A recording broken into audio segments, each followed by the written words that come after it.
უკრაინულმა უპილოტოებმა ამაღამ მასიურად და რაც თავარია, შედეგიანად შეუტიეს ოკუპანტებს.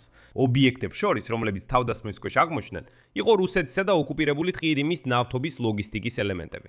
მაგრამ ყველაზე ხმაურიანი ამბავი არის ვიდეო, სადაც ჩანს, როგორ იწვის ტაგანროგში, რუსეთის ფედერაციაში, თუ 142-ის ტიპის თვითმფრინავები, ნავთობის ტანკერი და სარაკეტო კომპლექსი ისკანდერი. გარდა ამისა, რუსეთში კიდევ ერთი ნავთობაზა კვლავ იწვის. ამ ფონზე ჩნდება ძალიან მნიშვნელოვანი ამბავი. უკრაინამ და კანადამ შეთანხმდნენ ერთობლივი უპილოტო აპარატების წარმოების დაწყებაზე უკრაინის არმიისთვის. წარმოება კანადის ტერიტორიაზე შეიქმნება, ხოლო თვითონ უპილოტოები რუსეთში ოკუპანტებს დაარტყამენ.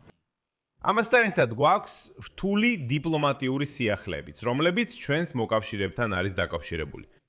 პოლონეთის პრეზიდენტი კაროლ ნავროცკი უკრაინასა და პრეზიდენტ ზელენსკის მუხარით დაესხა თავს. ვარშავაში აღშფოთებულნი არიან იმით, რომ უკრაინის შეიარაღებული ძალების სპეციალური ოპერაციების ძალების ერთ-ერთმა დანაყოფმა მიიღო უკრაინული აჯანყებული არმიის გმირების სახელი.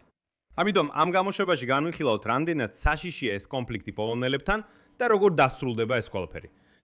ჩემი სახელი ალექსეი პეჩი, მოდით ერთად განვიხილოთ ეს ყველა თემა. მაგრამ სანამ დავიწყებთ, გთხოვთ გამოიწეროთ ეს არხი და ლაიქოთ გამოშვება და დაწეროთ ნებისმიერი თქვენი კომენტარი. გარდა ამისა, გამოიწერეთ ჩემი Telegram არხი Pechi News-ი, მული მასზე მოცემულია ამ ვიდეოს აღწერაში.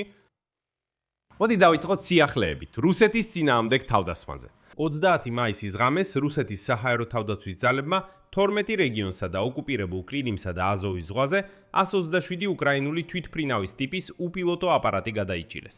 ამის შესახებ თავად რუსები უწყებიან. უპილოტოებმა დააზიანეს ნავთობის გადამტვირთავი ბაზა. სამხრეთის ნავთობის კომპანია არმავირის ქალაქის სამრეწველო ზონაში, კრასნოდარის მხარეში.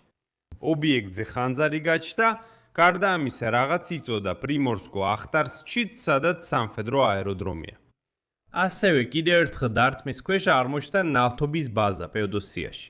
ღამით იქ ორჯერ რაღაც მოხდა, რის შემდეგაც ორი კერა ხანძრის გაჩნდა. და როგორც სატელიტური სურათებიდან ჩანს, კვამლის სვეტი თითქმის 10 კილომეტრზე გაიცელა შავი ზღვის მიმართულებით. გარდა ამისა, უკრაინის შეიარაღებული ძალების დრონებმა ღამით ტაგანროვის საზღვაო პორტის დააზიანეს როსტოვის ოლქში. შედეგად ცეცხლი გაუჩნდა ტანკერს, საწვავის რეზერვუარს და ადმინისტრაციულ შენობას. და სწორედ აქ იწყება ყველაფერი ყველაზე საინტერესო. უკრაინის შეიარაღებული ძალების უპილოტო სისტემების ძალების სარდლის რობერტ მადია ბროუდის თქმით, დრონებმა დააზიანეს რუსეთის ჩრდილოვანი ფლოტის ტანკერი ნავთობაზა კურგან ნავთოპროდუქტი ტაგანროგში, როსტოვის ოლქში, ასევე საზღვაო ნავთობის ტერმინალი ფეოდოსიაში. შემდეგ მოდის მადიარის ციტატა.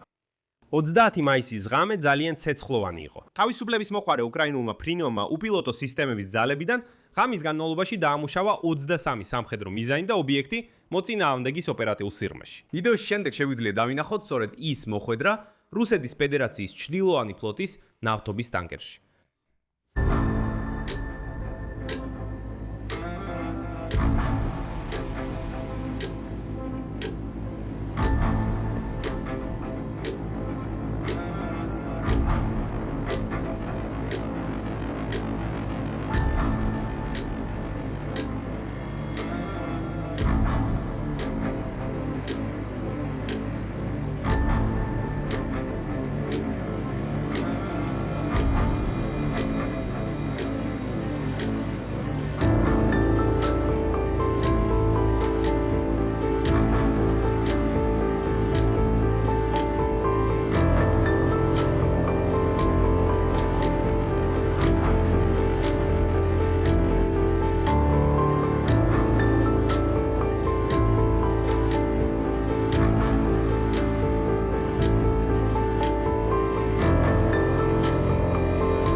გარდა ამისა, მადიარმა აჩვენა თუ როგორ გაანადგურეს უპილოტო სისტემების ძალებმა ისკანდერი და 2 თვითმფრინავი თუ 152 სამხედრო აეროდრომზე ტაგანროგში, რუსეთის ფედერაციის როსტოვის ოლქში. აქვე აღნიშნავ, რომ თუ-152 არის შორ მანძილზე მოქმედი წყალქვეშა ნავების საწინააღმდეგო თვითმფრინავი, რომელიც სტრატეგიული ბომბდამშენის ბაზაზეა შექმნილი. ისინი შექმნეს იმისთვის, რომ გამოევლინათ და გაენადგურებინათ წყალქვეშა ნავები. ხოლო ისკანდერი არის რუსული ოპერატიულ-ტაქტიკური სარაკეტო კომპლექსი და ის ახორციელებს გაშვებას. მიცა კლასის რაკეტების გაშვება და ის ასევე იყო თავდასხმის ობიექტი გაშვების პოზიციაზე ტაგანროგის მახლობლად.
ასეთი დრონებით თავდასხმები, როგორც ჩანს, ბევრად მეტი იქნება. უკრაინამ და კანადამ შეთანხმდნენ დრონების ერთობლივი წარმოების დაწყებაზე, ის დაწყებაზე უკრაინის არმიისთვის. შეთანხმების ფარგლებში შეიქმნება ახალი საწარმო, ხოლო დამზადებული დრონები სწორედ უკრაინის თავდაცვის ძალებს გადაეცემათ. როგორც აღინიშნება, ეს პროექტი განხორციელდება უკრაინისა და კანადის მთავრობების მხარდაჭერით. ის დააჩქარებს უკრაინელი დამცველებისთვის დაზვერვისა და ოპერაციების დაგეგმვისთვის საჭირო აღჭურვილობის მიწოდებას. ამავე დროს ეს პროექტი სარგებელს მოუტანს არა მხოლოდ უკრაინას, არამედ კანადასაც. საკითხი იმაშია, რომ განხორციელება ითვალისწინებს კანადაში კრიტიკული ტექნოლოგიების წარმოების შესაძლებლობების გაფართოებას, ასევე თანამედროვე ომის ეფექტურ გადაწყვეტილებებზე წვდომას. სამწუხაროდ ამ ღამით რუსების მხრიდან უკრაინაზეც განხორციელდა შეტევა. 30 მაისის ღამეს რუსეთმა უკრაინას შეუტია ბალისტიკური რაკეტით ისკანდერ-M, 6 ფთოსანი რაკეტით ხეას-1 და 290 დარტყმითი უპილოტო აპარატით. უკრაინის შეიარაღებული ძალების საჰაერო თავდაცვის სისტემამ გაანადგურა ან ჩაახშო 284 მიზანი, მათ შორის 5 ხე-101 რაკეტა და 279 მტრის უპილოტო აპარატი. ყველაზე მეტად დაზარალდა სუმის ოლქი, რომელსაც რუსები თითქმის განუწყვეტლივ ატერორებენ. ეხლა კი ფრონტზე არსებული სიტუაციიდან გადავიდეთ დიპლომატიურ სკანდალზე. პოლონელები დაესხნენ თავს უკრაინას და უკრაინის ხელმძღვანელობას კრიტიკით და თუნდაც მოუწოდეს უკრაინის დაშლას. პირადად ემუქრება პოლონეთის პრეზიდენტი კარო ნავროცკი და თვითმეგობრული პოლონეთის მთავრობის ხელმძღვანელი დონალდ ტუსკი. მოდით მშვიდად გამიხილოთ ყველაფერი. ესე იგი 26 მაისის წინა დღეს უკრაინის შეიარაღებული ძალების სპეციალური ოპერაციების ძალების დღისწინა საღამოს პრეზიდენტმა ვლადიმირ ზელენსკიმ საპატიო დასახელება მიენიჭა უპას, ანუ უკრაინული აჯანყებულთა არმიის გმირების პატივსაცემად. და ეს დასახელება მიენიჭა სპეციალური ოპერაციების ცალკე ცენტრს ჩრდილოეთი, უკრაინის შეიარაღებული ძალების სპეციალური ოპერაციების ძალების. ამ გადაწყვეტილების მიზანი, როგორც პრეზიდენტის ბრძანებაშია ნათქვამი, ეროვნული არმიის ისტორიული ტრადიციების აღდგენაა. უკვე მეორე დღეს, ანუ 27 მაისს, ამ ამბავს გამოეხმაურნენ მემარჯვენე და ულტრამემარჯვენე პოლონელი პოლიტიკოსები, რომლებმაც ზელენსკის გადაწყვეტილება აღშფოთებად შეაფასეს და პოლონეთის ხელისუფლებისგან კონკრეტული ნაბიჯები მოითხოვეს. ამ მემარჯვენე პოლონელებმა ამას უმადურობის გამოვლინება უწოდეს. მემარჯვენე ძალები უკრაინის აჯანყებულ არმიას მეორე მსოფლიო ომის დროს პოლონელების მასობრივ მკვლელობებში ადანაშაულებენ. ხოლო პოლონეთში მემარჯვენეები ხშირად აყენებენ რუსეთის პროპაგანდის საყვარელ თემებს. ეს არის ვოლინის ხოცვა და პოლონური მოსახლეობის განადგურება აღმოსავლეთ გალიციაში 1953-1954 წლებში. მაგრამ ამავე დროს ბევრი უკრაინელისთვის უკრაინის აჯანყებული არმია, ანუ უკრაინსკაია პოვსტანჩესკა არმია, არის ბრძოლის სიმბოლო უკრაინელი ხალხის დამოუკიდებლობისთვის. აქ მნიშვნელოვანია აღვნიშნოთ, რომ ცოტა ხნის წინ პოლონეთში სპეციალური სამიტები გაიმართა. პოლონელ და უკრაინელ ისტორიკოსებს შორის, რომლებიც ცდილობდნენ ამ საკითხში ურთიერთგაგების მიღწევას. მესამე დღეს, მას შემდეგ რაც ეს სკანდალი დაიწყო, პოლონეთის პრეზიდენტმა კაროლ ნავროცკიმ პირადად დააკომენტარა სიტუაცია. მან განაცხადა, რომ ძალიან კრიტიკულად აფასებს ვლადიმირ ზელენსკის გადაწყვეტილებას ერთ-ერთ უკრაინულ ნაწილს უკრაინის ამბოხებულთა არმიის გმირების სახელი მიენიჭოს. მისი თქმით, ეს გადაწყვეტილება რუსული პროპაგანდის მუშაობისთვის ჟანგბადის მიმწოდებელი გახდა. შემდეგ მოვიყვან ნავროცკის ციტატას. ეს ასევე არის მტკიცებულება იმისა, რომ ისინი, ვინც ამბობს, რომ უკრაინა უნდა შევიდეს ევროკავშირში, ყოველგვარი პირობების გარეშე, ძალიან ცდებიან. პრეზიდენტმა ზელენსკიმ დაამტკიცა, რომ უკრაინა მენტალური თვალსაზრისით არ არის მზად იყოს ევროპის ოჯახის ნაწილი. უკრაინას შეუძლია ჩამოაყალიბოს თავისი მეხსიერების პოლიტიკა, თავისი ისტორიული პოლიტიკა. თუმცა პოლონეთსაც აქვს უფლება ჩამოაყალიბოს თავისი მეხსიერების პოლიტიკა და ისტორიული პოლიტიკა.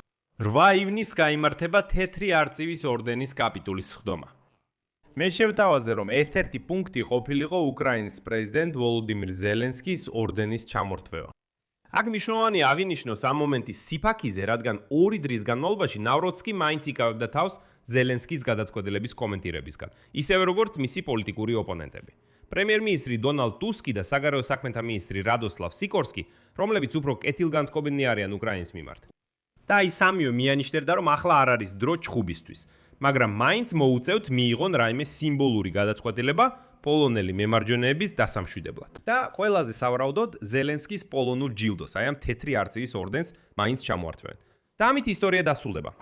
უკრაინის საგარეო საქმეთა სამინისტროში სხვათა შორის საკმაოდ მშვიდად შეახსენეს პოლონელებს, რომ უკრაინა მათ მიმართ დათმობაზე მიდის, ამიტომ ძალიან არ ღირს კონფლიქტის გამწვავება. შემდეგ მოვიხოთ უბრალოდ ციტატას უკრაინის საგარეო საქმეთა სამინისტროს სპიკერის გიორგი ტიხის. ეს სამწუხაროა, რადგან ეს ხდება უფრო ფართო ტენდენციის საწინააღმდეგოდ, რომელიც მიმართულია პრობლემური საკითხების მოგვარებისკენ უკრაინასა და პოლონეთს შორის ურთიერთობებში, რასაც ჩვენ ვაკვირდებოდით ბოლო 1 წლისა და ნახევრის განმავლობაში. კერძოდ განახლდა ძიებისა და ექსჰუმაციის პროცესი. მრავალი წლის შემდეგ პირველად განაახლა მუშაობა ისტორიკოსთა კონგრესმა. წარსულზე დისკუსია უნდა იყოს შინაარსობრივი და დაერტნოს სანდო წყაროებს. ჩვენი ისტორია ადასტურებს. უკრაინელებსა და პოლონელებს შორის დაპირისპირებით სარგებლობს მხოლოდ მოსკოვი. ჩვენი სამხედროები, როდესაც თავიანთი ქვედანაყოფისთვის საპატიო სახელის მინიჭებას ითხოვდნენ, რა თქმა უნდა, არ აპირებდნენ მეგობრული პოლონელი ხალხის შეურაცხყოფას. მათთვის უკრაინის აჯანყებული არმიის ბრძოლა მხოლოდ მოსკოვის იმპერიული პოლიტიკის წინააღმდეგობას ნიშნავს და არანაირად არ არის მიმართული პოლონელების წინააღმდეგ. ამასთანავე შეუძლებელია უარყოთ ისტორიის ტრაგიკული გვერდები. მათ შორის მშვიდობიანი მოსახლეობის წინააღმდეგ ჩადენილი დანაშაულები, რომლებიც როგორც უკრაინული, ასევე პოლონური ფორმირებების ჯარისკაცებმა ჩაიდინეს მეორე მსოფლიო ომის წლებში. და ჩემს მხრივ დავამატებ, რომ როგორც არ უნდა გაგრძელდეს ყველაფერი და უკრაინელები ყოველთვის დაიმახსოვრებენ პოლონელი ხალხის წარმოუდგენელ ენთუზიაზმს, რომლებიც გულწრფელად და ერთგულად ეხმარებოდნენ და ეხმარებიან უკრაინელებს სრულმასშტაბიანი ომის პირველივე დღეებიდან, რომელიც რუსეთმა დაიწყო. აქ მრავალ წერტილს დავსვამ. თქვენი აზრი და დასკვნები დაწერეთ კომენტარებში ამ გამოშვების ქვეშ. გამოიწერეთ არხი, დააცკაპუნეთ ზარზე და არ დაგავიწყდეთ ლაიქის დაჭერა. თუ გსურთ ამ YouTube არხის მუშაობის მხარდაჭერა, შეგიძლიათ ნებისმიერი დონაციით დაეხმაროთ. ვიდეოს აღწერაში მოცემული ბუნლებითა და რეკვიზიტებით, ან თქვენს ეკრანებზე მოცემული QR კოდით. ამით დასრულდა. იზრუნეთ საკუთარ თავზე. ყველას მშვიდობა.